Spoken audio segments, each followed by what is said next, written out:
आज एक लेख आया, मेरे को लिखने की तो आदत है नहीं कुछ भी, लेकिन सब एडवाइस देने में लगे हुए हैं, सबको सट आवश्यक पालना चाहिए।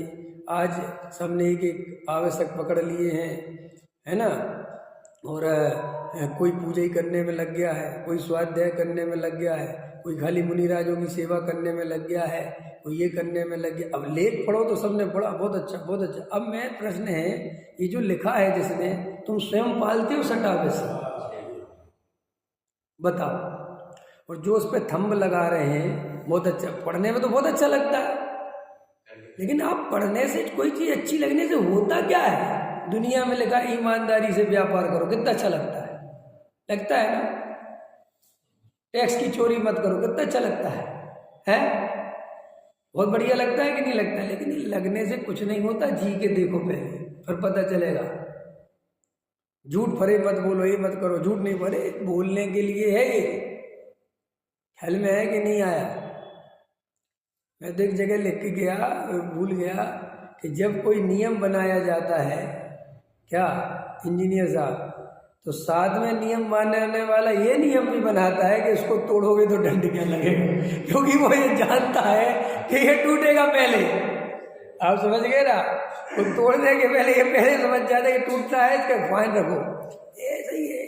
तो अच्छी अच्छी बातें लिख लो, अच्छी अच्छी बातें अपनी दीवारों पर, अपने घर पर टांग लो। क्या होता है इन सबसे? ये लिखी बढ़िया से बढ़िया बात, क्या होता है? मंदिरों में टांग लो, बढ़िया बढ़िया बात है, कुछ नहीं। एडवाइस देना बहुत सरल है।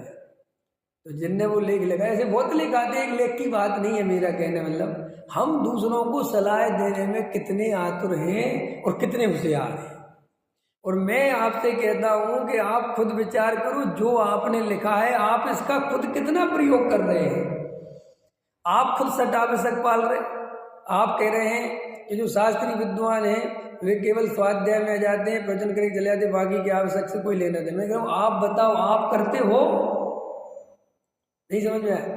ये समाज सुधारक बनने से कुछ नहीं होता भाई, सीधी सी बात है, आत्मा की सच्ची रुचि होनी चाहिए। तुम पूजा आधा घंटा करते हो कि 10 मिनट दर्शन करते हो कि मुनिराजों को आहार दे दिए, बहुत बड़ी चीज़ें नहीं है। ख्याल में है ना? इनका बहुत हुआ नहीं है। संसार है, सब तरह के जीव हैं, किसी को देवगति में जाना है, किसी को नरक गति में जाना है, किसी को मोक्ष में जाना है, किसी को त्रियंच गति में जाना है। सबके अपने अपने दिग्देश खगे खगे समझे, सब जगह से पंछी आए हैं, वो सब अपनी अपनी दिशाओं में उड़ जाएंगे। इसलिए कोई इसमें ज़्यादा दिमाग नहीं लगाना, आत्मा की सच्ची रुचि रखना कि अब स्वामी मुनिराजों की तो भैया वृत्ति करनी चाहिए, तो कहाँ से करें, कहाँ जावे? नहीं समझ में आया? और क्या करें? जो हो जाता है सहजता से तो करते, नहीं समझ आया? नहीं हो गए तो कहाँ से करें? तो ढूंढो, जाओ, इसी में लगे रहे, यही काम करने के लिए लगे रहे, सट आवश्यक लिख लिख के पालते थे हैं। जब हमारे पास जैसी स्थिति है, अब हम पूजा में आवे, मान के चलो सुबह से, तो हमारे बच्चों को स्कूल कौन छोड़ने जावे? अब वो हम तुम्हें समस्या कैसे बता दें? तुम तो ये कह दोगे कि शास्त्री जी 8 बजे आ जाते प्रवचन करने, तो शास्त्री जी आए कैसे? उसके पहले वो बच्चों को छोड़ने जाना है ना, समझ में? और तुम्हारे तो बच्चों की शादी तक हो गई, और तुम यहाँ 6 बजे आके बैठ जाए तो करें क्या? तुम्हारी बराबरी कैसे करें? और हमें क्यों करनी चाहिए? प्रश्न ये है। तुम आज हमें जो शिक्षा दे रहे हो, उपदेश दे रहे हो, ये उपदेश अपने ऊपर देखो, जब हमारी उम्र में थे तो लागू पड़ता था कि नहीं? ये उपदेश तो सदा काल है, नहीं समझ में? अब आज तुम 60 साल के हो गए तो सट आवश्यक पालना। अरे भैया, पहले अंदर से देखो, हम अपने बच्चों पे जो चाहते हैं ना कि हमारे बच्चे ऐसे हो ऐसे हो ऐसे हो, ये आपकी काल्पनिक घोड़े नहीं दौड़ाने चाहिए। आप ये देखो कि हम खुद कैसे थे।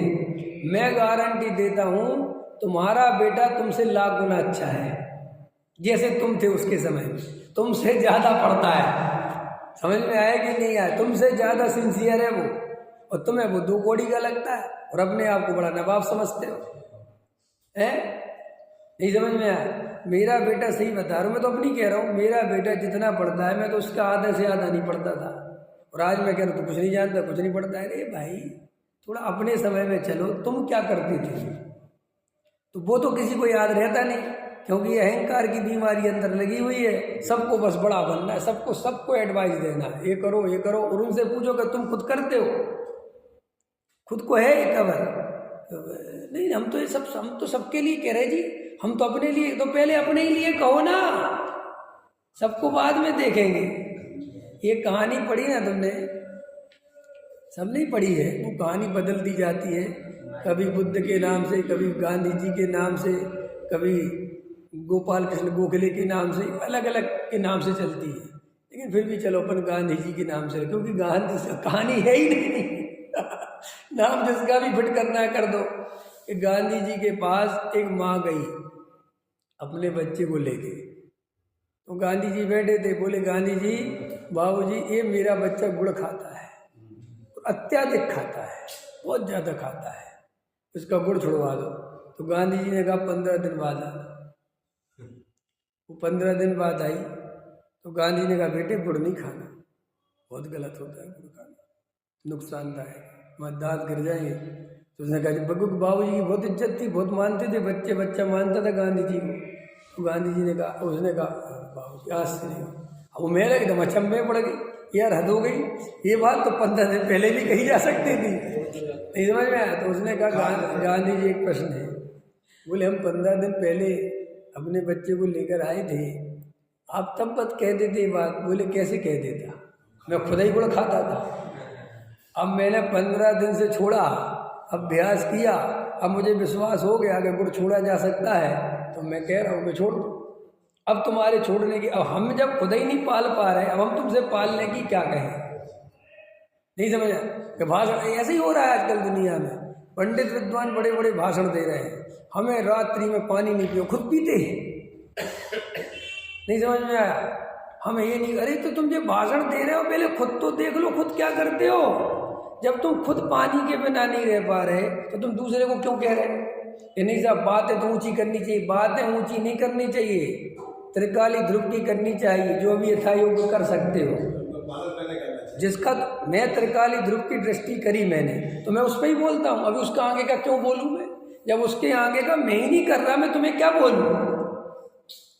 नहीं समझ में? हम तुम्हें अभी बड़े बड़े आचरण की चर्चा, न्याय नीति से रहो, ये रहो, तो तुम मेरे बारे में क्या सोचो? पंडित जी तो बड़े अच्छे, पंडित काहे के बड़े अच्छे, सब भाषण दे रहे हैं पंडित जी, अंदर से तो पंडित जी खुद काले हैं। और क्या भाषण देने में जाता है, एडवाइस दे, और तुम्हारा लेख पढ़ के, तुम्हारा प्रवचन सुन के तुम्हें लोग बड़ा कितने देखो, कितने पंडित जी को कितनी करुणा है, कितना बढ़िया, देखो ऐसा बिल्कुल बैलेंस है, सट आवश्यक, कितने अच्छे समझा रहे हैं। कितने, अरे भैया तुम्हें अपने अंदर देखो, ये बोलना बहुत आसान है, करना बहुत मुश्किल है। कोई आदमी पूजा में आ जाता है, स्वाध्याय में चला जाता है, क्यों? उसकी मजबूरी है, उसकी सुबह तो उसकी दुकान नहीं खुलती, लेकिन अब हो सकता है कि बेचारे की 8:30 बजे दुकान खुलती हो और स्वाध्याय 8:30 से चालू चला जाता, क्या करें? हम कैसे किसी को अच्छा बुरा तय करें? नहीं समझ में? साहब नहीं, वो स्वाध्याय की अरुचि तो है, इसमें हम भी क्या करें? नहीं समझे? अब किसी को पूजा पाठ की रुचि है और स्वाध्याय में बैठने की रुचि नहीं है, तो नहीं है, क्या करें? क्या करें? नहीं है। किसी को पूजा पाठ की इतनी रुचि नहीं है, स्वाध्याय की रुचि, अरे हम कह रहे जो कर रहे कर तो रहे हैं, चलो स्वाध्याय में बैठ रहे, यही कम है क्या? भले ही नहीं आया पूजा में, स्वाध्याय में आ जाता, ये कम अच्छी बात है क्या? और ये स्वाध्याय में आए, और देखो देव पूजा गुरु पास्ती, तो देव पूजा का अर्थ वो अष्टद्रव्य लेके और वो पूरा प्रक्षाल पाठ करके पूजा करना देव पूजा नहीं है। देव पूजा के कई अर्थ हैं, दर्शन करना भी वही है। ख्याल में आया? उनके सामने 5 मिनट 10 मिनट खड़े होना भी पूजा माने होता है, उनके गुणों की प्रशंसा। नहीं समझ में आया? पूजा का अर्थ वो अष्टद्रव्य से लेके धोती पहन के पूजा करना पूजा होता है, वो तो रूढ़ अर्थ में है। वास्तविक अर्थ तो पूजा का ये है कि मैं भगवान के सामने जो उनकी स्तुति वंदना करता हूँ, जो उनको नमोस्तु करता हूँ, जो नमस्कार करता हूँ, ये उनकी पूजा है। कोई थोड़ी बड़ी पूजा करता है, कोई थोड़ी छोटी पूजा करता है, पूजा तो सभी करते हैं। अब गुरु उपास्ति है, तो अब गुरु उपास्ति का अर्थ क्या है? गुरुओं की सेवा करना, बराबर। और गुरु नहीं मिले तो फिर तुम्हारा एक आवश्यक तो रहेगी, फिर तुम ग्रस्त कहलाने लायक नहीं। नहीं सर, गुरु पास्ती है ना, गुरु की सेवा करना, भैया वृत्ति करना, उनको आहार देना एक आवश्यक है गृहस्थ का। तो ये आवश्यक रोज पूरा हो सकता है? बोलो, हो सकता है? आपसे पूछता हूं मैं, नहीं हो सकता ना। तो फिर एक तो गया, अब एक आवश्यक तो गया तुम्हारा। तो फिर अरे भाई, गुरु पास्ती कर दे नहीं होता, गुरु पास्ती कर देता है। गुरु पास्ती माने गुरु की उपासना, गुरु की उपासना माने गुरुओं के प्रति श्रद्धा, गुरुओं के प्रति भक्ति। जब मैंने देव शास्त्र गुरु की पूजा भक्ति करी तो उसमें देव भी आ गए, शास्त्र भी आ गए और गुरु भी आ गए। ख्याल में आया कि नहीं आया? देव शास्त्र गुरु और संयम। तब अब जो मैं संयम का रोज के नियम धर्म लेने का नाम संयम, जो मैं जितना मेरी भूमिका है उतना मेरा त्याग व्रत है, मेरा संयम है। ख्याल में आया कि नहीं आया? जो मेरे योग आचरण है वो मैं करता हूँ, इस मेरा संयम है। रोज रोज नए नए नियम लेने का नाम संयम थोड़ी है कि पर्ची निकाली तो हो गया एक आवश्यक, टीवी नहीं देखेंगे हो गया संयम। ये खेल खिलौने से बना रखे, लोग इसको बड़ा समझते हैं, बहुत बड़ा समझते हैं। और दान 1 रुपया दे दिया डुगुल्ला हो गया दान, सटकर्माणी देने हो गए 1 रुपया, ठीक है। अब फिर मेरा कहने मतलब ये है कि इन पे क्या बोलना, क्या करना है भाई। एक त्रिकाली ध्रुव आत्मा की रुचि लगाओ जो अनंत काल से नहीं लगाई, सम्यक दर्शन की प्राप्ति का उपाय करो अगर आत्मा की रुचि हो तो।